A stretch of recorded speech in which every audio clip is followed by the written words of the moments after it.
Welcome, Carm Capriato, the Service Aftermarkets Podcast Pioneer, with the gold standard of aftermarket business podcasts. Join me for Aftermarket Insights as we advance the aftermarket. And as always, know that you'll learn just one thing. Find us on your favorite podcast listening app and RemarkableResults.biz or on my YouTube channel. Hey everybody, Carm Capriato, Remarkable Results Radio and Aftermarket Weekly with my friend Dave Schedin. Hi, Dave. Hi, Carm. Man, it's great to be here. I'm excited about maybe next year being on that cruise you were just on. Yeah. Oh, whoa. Yeah. That was so much fun. Really such a great time at a couple of business meetings, networked, and actually we got a chance to see people in an environment that was casual, relaxed. I never ate more desserts. I never watched my friends eat more desserts. It was really great. Cruises are kind of off the charts. Dave Schedin, CEO, CompuTrek Automotive Solutions, Coach Dave. Wow, this is going to be an intense episode. So if you want to come on board, hang in there with us. We're going to talk about intangible holes in your business. Yeah, that's right. I just said intangible holes in your business. Dave loves this topic. He works with his clients on this a lot, and I think we're going to all get a great piece of wisdom. Hey, Dave, so let's jump into this thing. Wow. When you called me about this, we talked about this, and I saw your talking points. I was like, okay, heavy stuff, but I think it could really help. It is. It's funny that so many times, and I don't mean this to sound chauvinistic, but most of the auto arena is the male demographic. And I'm glad it's shifting and changing. We have a lot more female presence in our business because I think they're going to add to the balance of what needs to make a really strong industry. The problem with the male demographic is we're not in touch. What do they call those things? Oh, yeah, feelings. Get in touch with the power of the emotion, the emotional intelligence. And I'm not talking about being over theatrical and super emotional, where your emotions on the sleeve. I'm not talking about going there, but it's the intentional fortitude that when you have a company that you want to take places, you want to go places, set goals, have more, better, different, create abundance and increase. A better mousetrap is going to help you get there. But the problem with a better mousetrap is it's kind of like the book that Brian Clemmer wrote, and I've mentioned it before on a show. If how-tos were enough, we'd all be skinny, rich, and happy. We just go follow what somebody else did. But it ain't about the doing. It's about how are we showing up the beingness, that emotional intelligence into what it is that we do, so that what we do is at the highest level, so that what we will eventually have will be at the highest increase in level we've ever had before. Dave, look, I get feelings. And are you saying that I need to be able to do something with them, recognize them, let them out? Yes, and harness them.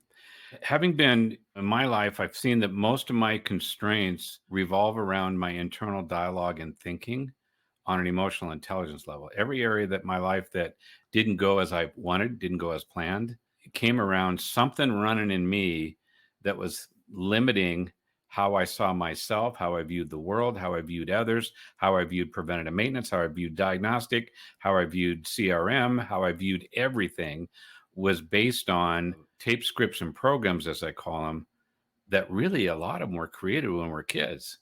And so as we grow up, we carry that same scarcity into everything that we actually do. One of the elements that I coach on is, and when my life kind of went through a big change in 2010, I invested $50,000 in 18 months into Dave because my emotional intelligence is what was my limiting.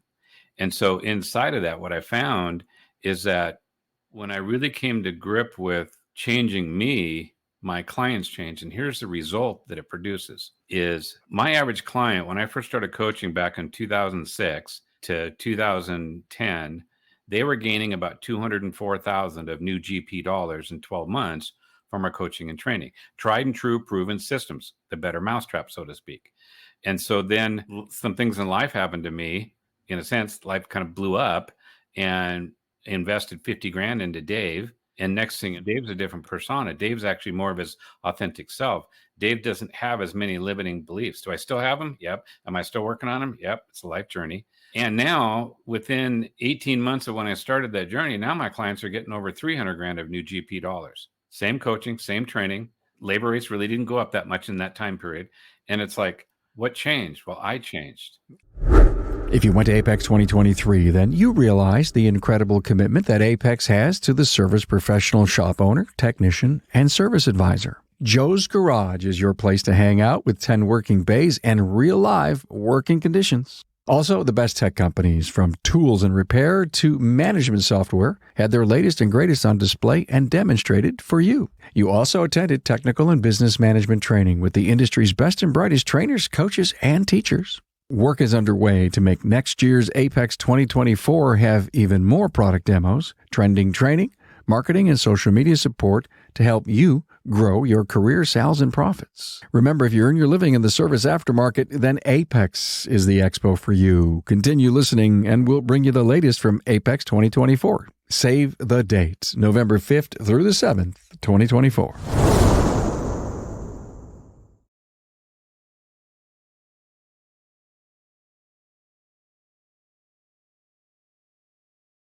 Hey, let's face it. Your shop management system is the single most important tool in your shop, period. NapaTrax has made selecting the right shop management system easy by offering the industry's best, most comprehensive SMS. Now, it all starts when a local representative meets with you to learn about your business and how you need to run it. After all, it's your shop, so it's your choice, and having local representation is a huge plus. Customizing tracks to your business, whether you're a one-person shop or a large multi-bay or multi-location company, a representative consults with you to help optimize your shop's workflow, efficiency, and profitability. Trax always has the flexibility to do business how you need to do it, which means it can also grow as your business grows. And unlike the other guys, will be there for you after installation with the best training and support in the business. Yes, a learning management system tailored to each role in your company. Simply put, Trax was designed and built for shop owners just like you. Visit us on the web at NapaTrax, that's NapaTracs.com. Okay, so you changed and you convinced your client to follow to follow the path that you did, and that made them, and I don't want to say richer, not in money, but that made them a richer people. Yeah. And so my goal with the coaching and training is, at the end of the training, are you a better version of yourself than you were when we started? And if you are a better version of yourself, you and your team, you'll have exponential increase that you would have never gotten before had the shift not happened in here. When we live from here, not just here, sometimes we need to take that 13-inch journey, or if you're over 6 feet, it might be 14 inches, but we need to take that journey to get out of our head and into our heart. But we don't ever live just from our heart. We don't ever live just from our head. We have a balance. So when my life blew up, I went through part of that investment in a Dave is I became a certified life coach. And in that life coaching is what helped. And it wasn't that I told the shop owners, hey, you know what, we're going to go talk about a bunch of touchy-feely things. Because most guys, we don't like touchy-feely things. You know what, give me a tool, give me a way, give me a method. And again, if how-tos were enough, we'd all be skinny, rich, and happy. There's tons of tools out there. There's tons of information on how to have a profitable, high-end operating shop. What gets in the way is the intangible. And the brain works in one of two things. Whenever you think, you either have what I call a love-based or faith-based type thought. It's a positive, outgoing, vibrant, full of life type thought. And it releases in brain scans, it releases like a green chemical web in your brain, and it goes down and it's intoxicating to other organs of your body that brings health and life and stability and nutrition and all the healing that goes on. Then with a fear-based thought or a hate-based thought, you'll have toxic chemical released from your brain. And brain scans have shown it's like this black web that goes over your brain. And everybody, self-included, whenever you're in fear, you feel like there's this cloak of weight on you when you're in fear. And it's that pressure, even physically, on the brain, but then it goes and puts that chemical down into different parts of the body. Studies have shown, especially with deep work in PTSD, and I don't get into heavy PTSD work, but I've researched enough of it to know I don't want to go there for my alley that I stay in for life coaching. But they're now finding that emotional upheaval causes different cancer in different organs based on the kind of level of stress it is. It's not a cookie cutter hard formula, but certain kinds of stress, typically historically, will create this kind of cancer. And we're back to the intangible. So without going to that depth of that, and that might be a lot for somebody to intake, let's talk about some of the intangibles that affect your workflow. Mm-hmm. And one of the intangibles that I see is very impactful. We have a unique assessment that measures 9 behavioral traits. Behavioral traits are from a thinking, a belief system that are activated in the form of actions. And so one of them is pace, sense of urgency. And I got some shops that just cannot produce work. And we assess their team, and everybody on their team is low pace, including the owner, which is another intangible because most owners hire themselves. And if you want something different, you better hire something different, smarter, faster, better than you. And so when it comes to pace, we have people hardwired at slow pace, and there's nothing wrong with that. Just know that will produce a certain level of result. If you want to have a difference, now you have to interject high efficient systems that can accommodate a low pace individual to keep them moving through the process. Your canned jobs, your workflow, your point of sale, working with service intelligence. When you're prepping a repair order the old manual way, 10 to 15 minutes. Use service intelligence, and in 5 to 10 seconds, you can have everything you need to prep that repair order with, or for that, what the vehicle's revealed. Very powerful. So you want to systemize your business in such a way that you can accommodate low-paced people. And low-paced people have a value in a sense that they're at even, steady keel pace, and they're predictable. There's not a lot of fluctuation in them. You get high energy people, and I tend to be on the higher end of things. It's like, oh my gosh, don't give that guy another quad mocha. He's already pinging off the walls. Yeah. And fragmented, but we can handle and process a lot. So pace is one of the ones that comes into play. We can measure that before, and it doesn't mean you don't hire somebody that's got low pace. It just means now you know what you got, and we implement some coaching that goes with that. So that's just one element of the intangible affecting your business. If you want, I'll say this, I'm coaching a shop. I've been coaching them since 2008, and we did a lot of great work with them. The kids are now running the shop, and the son and daughter are running the shop, and they're doing phenomenal.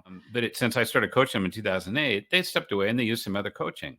And they were recently with a coach, and I'm not going to name the company, but they were told that the days of technicians producing over 8 hours a day are gone. You're not going to get that anymore. You just can't expect that out of technicians. And I'm like, my first thing was like, run. That is pure fear-based. So now we have an intangible affecting coaching that's affecting shops and what they can throughput. I was going to go somewhere with that, but then my shiny ball squirrel kicked in. I didn't notice that.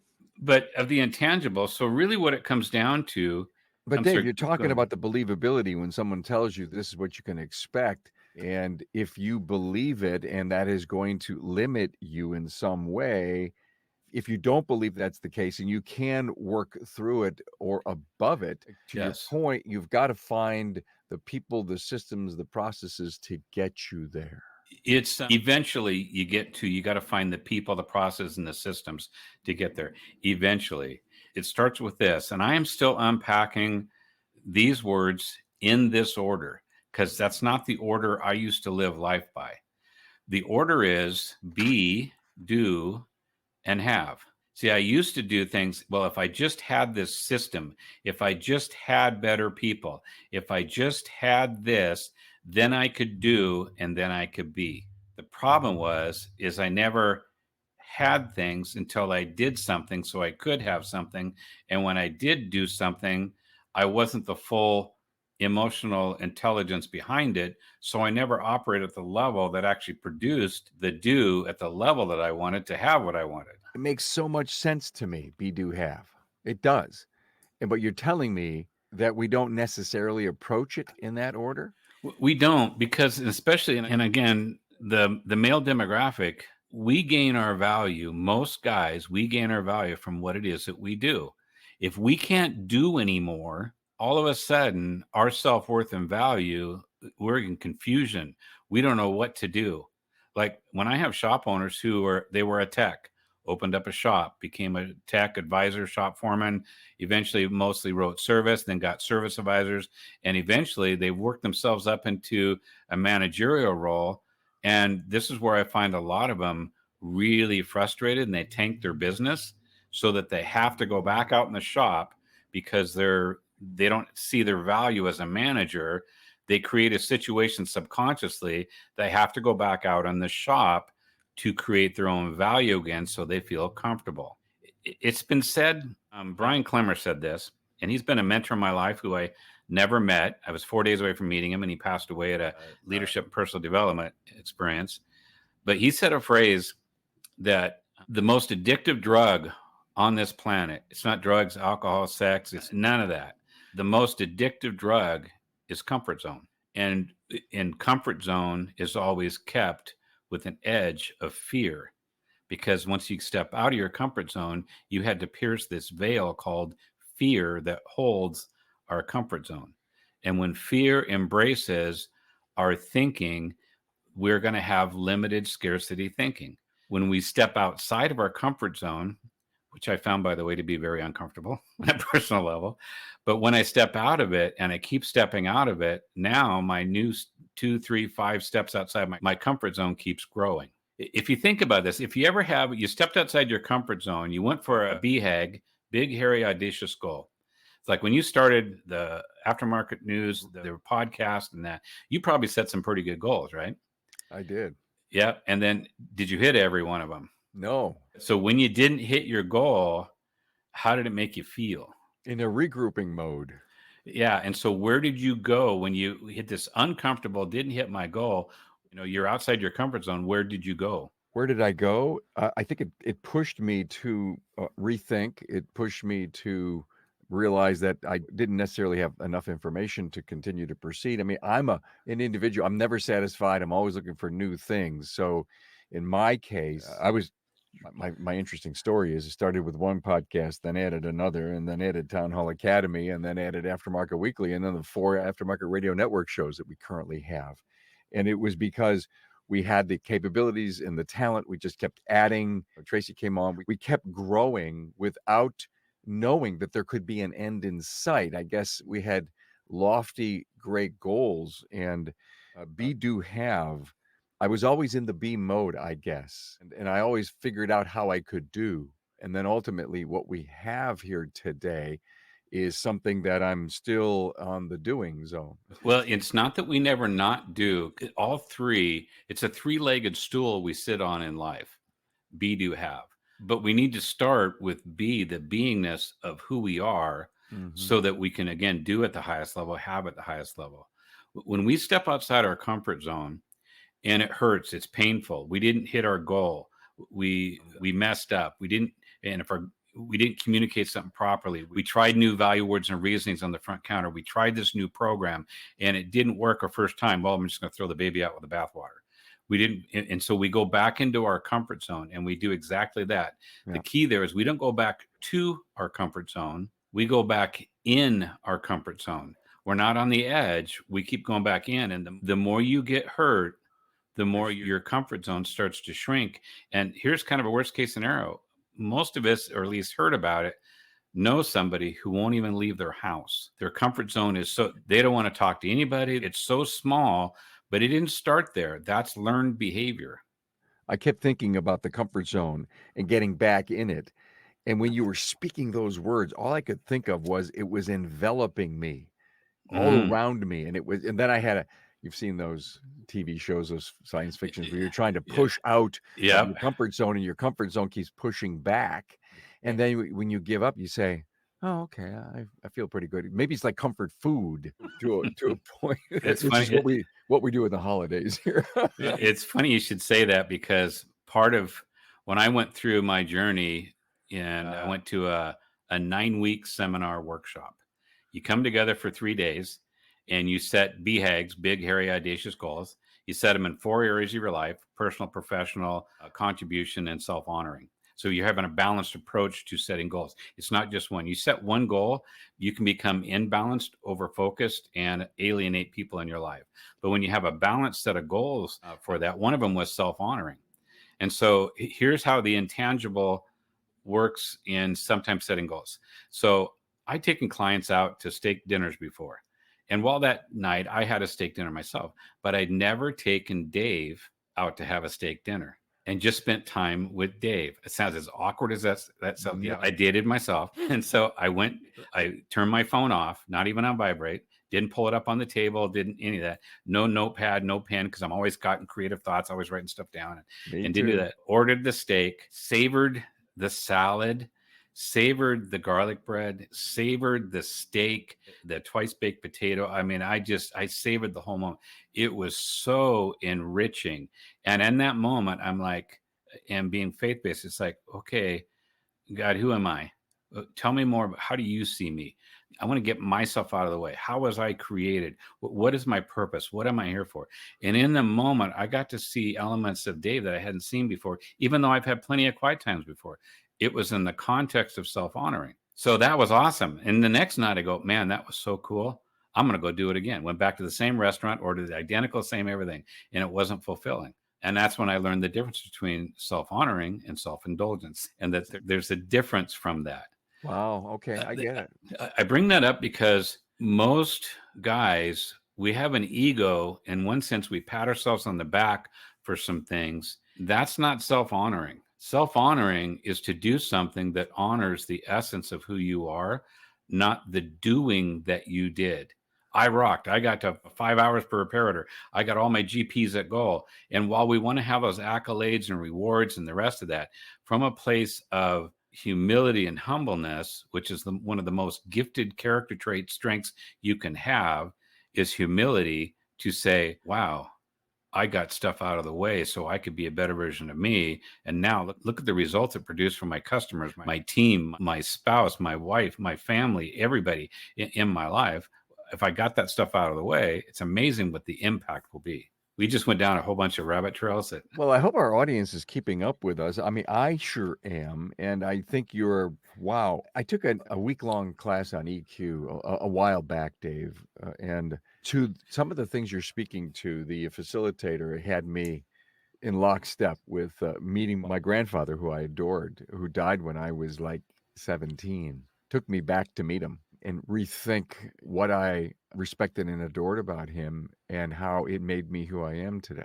It's funny you should say grandfather, because my grandfather played guitar, could play any stringed instrument, just pick it up and just start playing it. And he was a mechanic. And he had a gas station on Kodiak Island, which I got to be on Kodiak Island in 1964 when the earthquake went off. I was 4 years old, never seen a house so flexible, but he was a role model in my life and so much of an impact. Part of my journey in personal development was going back to childhood experiences that were not just the broken ones that left a negative emotional scar, but going back to the strength, like you said, you go back to, here's this great influence, somebody in my life, and now can I build on that? Everybody on this planet at some level, we're dealing with our inner child. There's an emotional event happens in our life that we have an emotional scar, and we protect our heart, and we closed it off. We're trying to control the pain, so we close it off. And we never process that pain. And when we don't process that pain, the emotional growth in that area is stunted. It doesn't grow. It has a lower, and not IQ from a place of the guy's stupid. It's just because we've never allowed it to grow. And so as we look at inner child events, and a lot of it are father wounds, mother wounds, and how they come out. And that affects an auto repair shop center. Here's an example. I don't know if I shared this before on the thing, but I'm at ATE Northwest up in Seattle, West Coast's largest training expo, and that phenomenal place. Love it. Most trainers love teaching there because it's a different feel and vibe of that whole environment there. So I'm doing one on leadership and personal development. I'm doing on this very thing around, not necessarily called intangibles, but the emotional intelligence type thing. Mm-hmm. And I'm asking for a brave volunteer, somebody who wants to produce a result more than what they've ever had before, but they feel stuck and they can't get there. And so this young man, I asked for a volunteer, who's got a big goal that you want to do? It was a young man, and he was like 28 years old. And he's a service advisor at this shop. And I asked him, I said, okay, are you willing to come up and play a big game? He says, yep. So he came up front. I said, what's your goal? He says, in 9 months, I want to own this shop. And I went, because the owners offered it to him. And I said, wow, that's a pretty big goal. Do you have any money in the bank? He goes, nope. Awesome. And so, do you think that you can do it? He goes, nope, I don't think I can. But I want it, but I can't. Now, do you see where the emotional conflict resides? We want more hours per parrot or GP dollars. We want productivity at 90%, efficiency at 150, all the metrics that we set in a shop to rock our shop. We want all that stuff, but we got something competing with it. And so I said, okay, are you willing to process through that? And he said, sure. So we walked through and I said, so why is it that you don't feel you can get that? No, so I didn't say think. I said, feel you can get that. And he said, well, I don't think I'm good enough. And I said, okay, so how long have you felt like you're not good enough for that and or other things? He goes, a long time. I go, tell me the first time that you really felt like you weren't good enough. Can you give me an experience of that? And this young man says, I can tell you exactly when it was. My little league baseball coach. I'm out there giving my best. I'm giving my all. And my coach says, come on, you're better than that. You're better than that. And it was just like, I'm not good enough. I'm not good enough. I'm not good enough. And I said, interesting. So in the realm of not good enough, that voice, where were some of the other voices that are supposed to support you in life that could enhance or maybe help protect you versus you protecting yourself? Like for example, where was your dad when your coach started saying that? He goes, my dad was my coach. And it was like, oh my gosh, you could hear a pin drop in the room. And I said, interesting. I said, can I ask you something maybe from a different perspective? Why is it that your dad, as your coach, said, come on, you're better than that. You're better than that. What was his reasoning? Well, I'm not good enough. Okay, I get that's what you made it mean. What would be his motivation for him to tell you that you're better than that? Why would he even say that to you? Well, because he thought I was better than that. And why would he say that to you? Well, maybe he could see something I couldn't see. And everybody in the room, they clapped. They thought that I said, you know what? It goes beyond that. Are you willing to continue? And he said, yeah. And I said, okay, so your dad sees something. There's something more better in you. But why would your dad say it to you? And he said, well, because he wanted me to see the gold in me. I guess he actually said the word gold in me. And I said, okay, well, I get that. But why would he want you to have the gold in you come out? And he says, because he wanted me to do better. And I go, okay, but why did he want you to do better? And the whole room is starting to see this now. And this young man, he's struggling with this because he's got a belief system inside, which I'll get to in a second. And I said, but why would he say that to you? What does that show about him, his feelings toward you? And he said, I don't know. I guess he just thought I could do better. But what does it mean about your dad to you? And the class started to answer. And I go, wait, okay, now the class, I'm going to process you. How many of you in your shop rescue your people so they don't have to think for themselves? And now every time there's a problem, everybody comes to you and you're burnt out because now you're thinking for 15 people. Stop rescuing so that you can have peace of mind and you can empower your people to grow and be a better version of them. So then I turned my attention back to the young man. I said, by the time I said it, he goes, well, he said that because he loves me. I said, absolutely. I said, for all these years, when he said you're not good enough, you made it mean he didn't love you, right? Yeah. But the real challenge was he loved you enough to challenge the gold in you. And everybody clapped. And this kid is he's getting this smile on his face and a little bit of tears in his eyes. And I said, and it's more than that. And he looks at me, the whole crowd got quiet. And I said, if your dad loved you, what did it mean about you? And he went, that he loved me. I go, yeah, but what does it mean about you for someone to love you? What does it mean about you? And this young kid, he's stuck again. The crowd starts to rescue again. I go, come on, guys, you got to break that habit. Work on your discipline. Don't rescue. Otherwise, you're going to have the same thing you've ever had. He finally gets to it and he goes, because I'm lovable. That was his transformation. That was his breakthrough. So many times we hold the space, I'm unlovable, I'm insignificant, my voice doesn't matter. Those 3 lines there, that's what made Dave's life blow up in 2010. That was my persona. Here's this young man who's in the very thing I needed that day. I've been given the opportunity to process somebody who's got the exact same thing I needed in that moment. Part of my coaching is I'm still working on Dave. And when my clients call, I guess I need that today. It's amazing. But anyway, so long story Well, short. stop for a minute. I mean, I'm fascinated with this, but we as leaders, Dave, we do say those kinds of things to our people because we see the gold in them. We know that they're just missing this next little inch or two. Exactly. And so because it's our job to enlighten and push and elevate, and the receiver isn't getting that from me. And so there's this gap, I guess, that we as leaders have to understand, or do we just keep pushing through till the receiver has the breakthrough? So it's how we approach the message of you're better than that. When we say you're better than that, it's accusatory. Instead of saying this, I know you can do it. Is that maybe better? It makes them less than. And so here's maybe a different approach. Okay, Bill, I need you to help me understand something. You are so smart. You are so intelligent. You're gifted with strategies, tactics, and angles.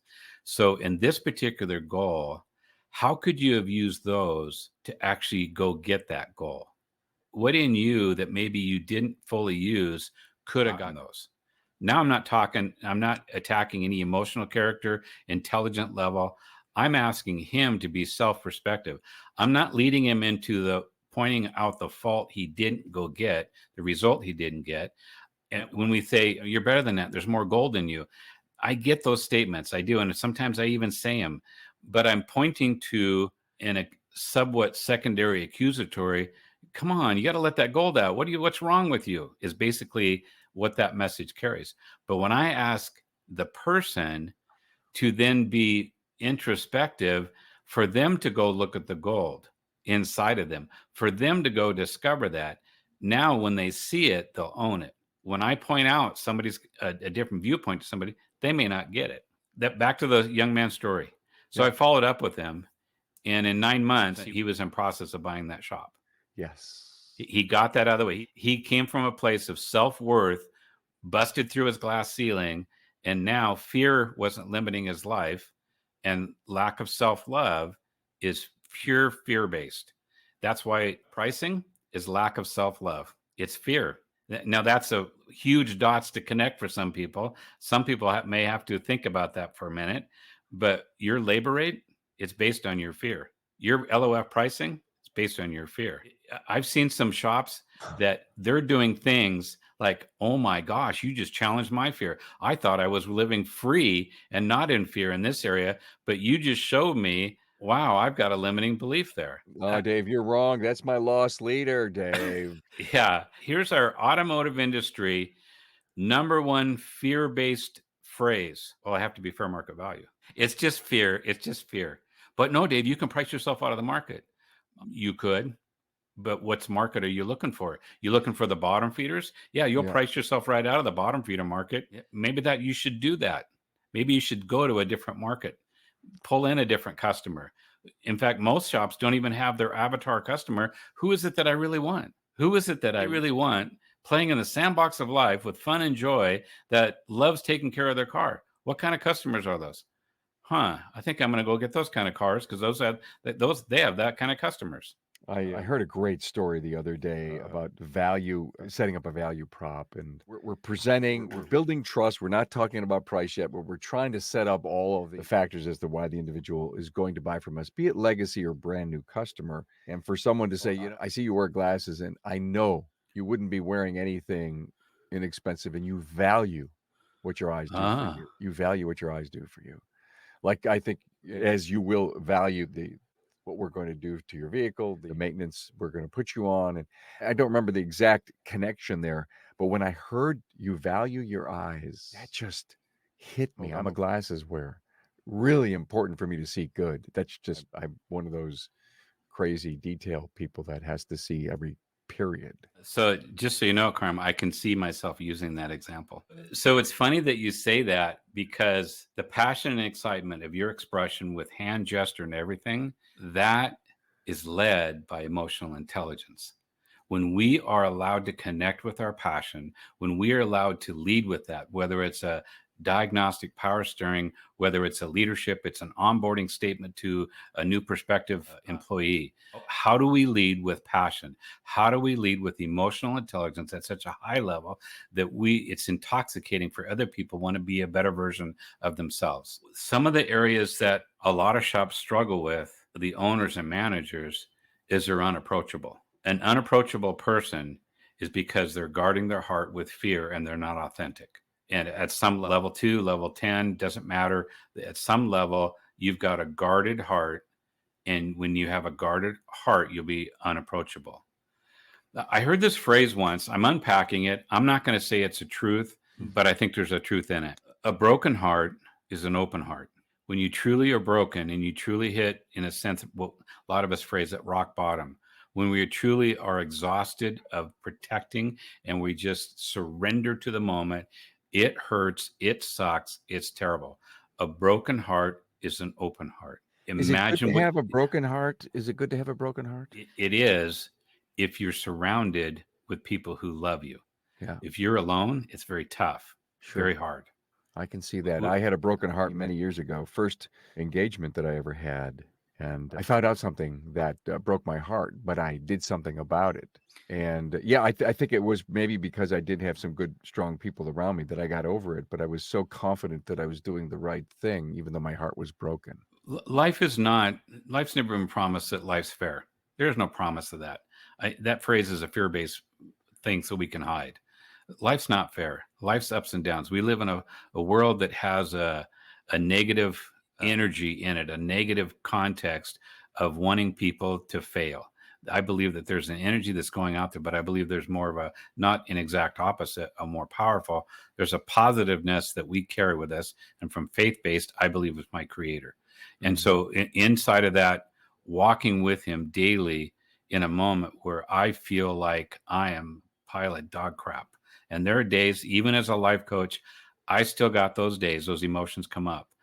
But I don't sit in them for 6, 9, 12, 2, 3 years. Sometimes it might be an hour, couple hours, maybe a day, 2. But I have an inner circle of people that know my language. They know my energy. And when they read it, I've given them permission to help me out of that. Yeah. Hey, look, I'm going to jump back a few minutes ago about comfort zone. How do we get out of our comfort zone? How do we do different things? Great question. And that's another whole 3-day workshop. I'm serious about it. My life was completely transformed, starting with personal mastery at Clemmer and Associates. And and when you take it once, you get to go back for life. In January, I'm taking Service Intelligence and our team through it again, and that'll be my 18th one.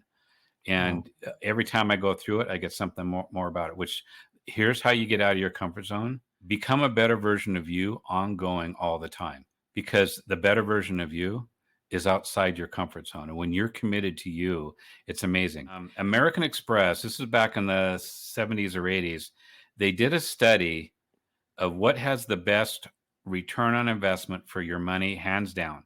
Stocks, bonds, real estate, franchise, and business. They did golds, precious metals. They did everything. Hands down, personal development had the best ROI when you invest in yourself, because when you get yourself out of the way and you live at a level 10 state of beingness, it's amazing what you're going to go create.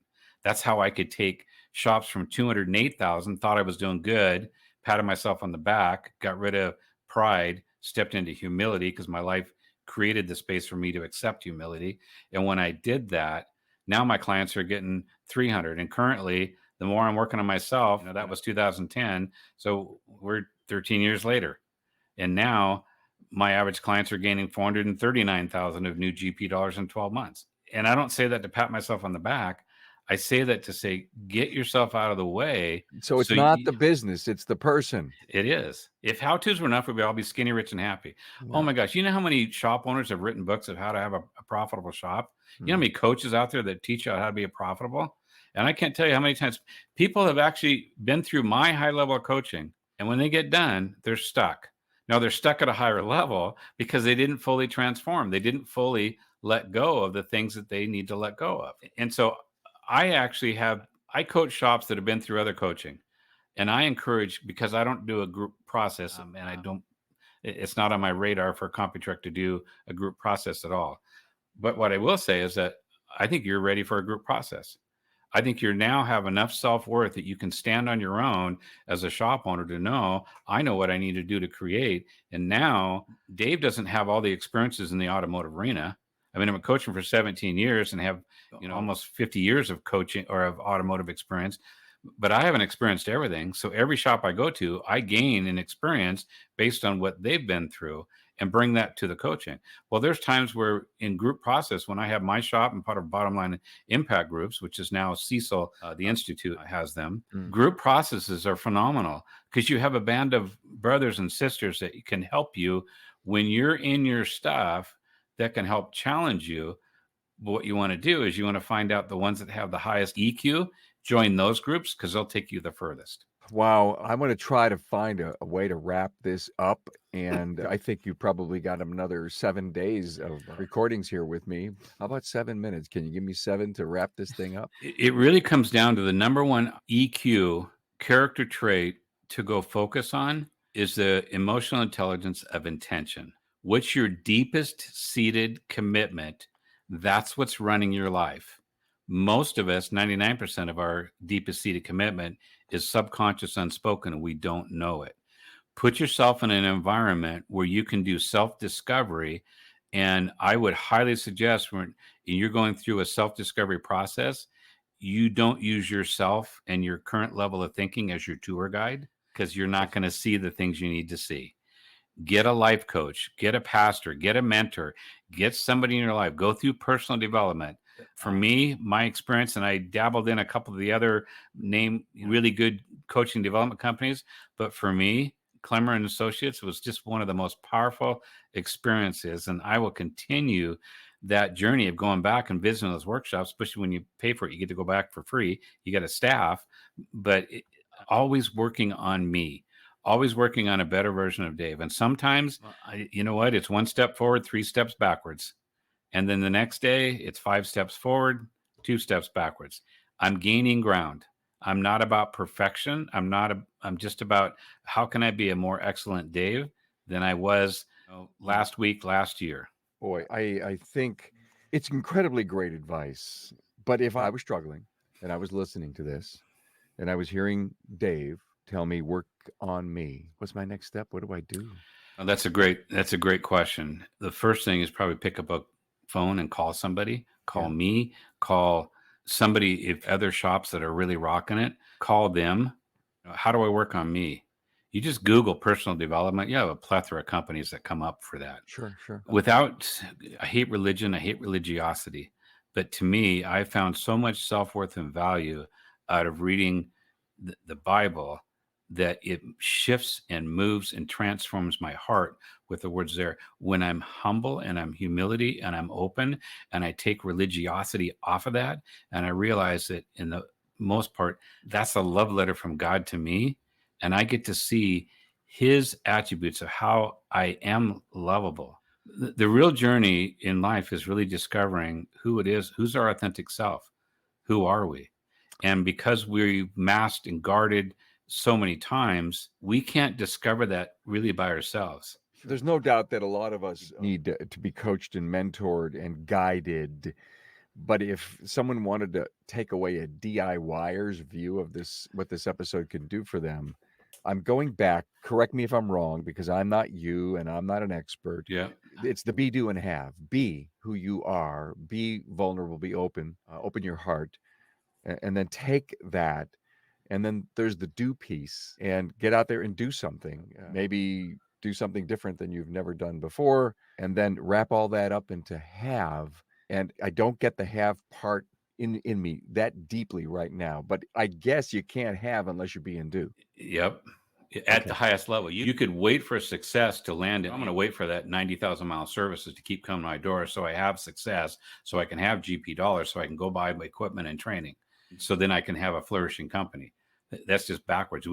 If you put have first, that is waiting for life to give you success before you do the inherent work of a be and then do.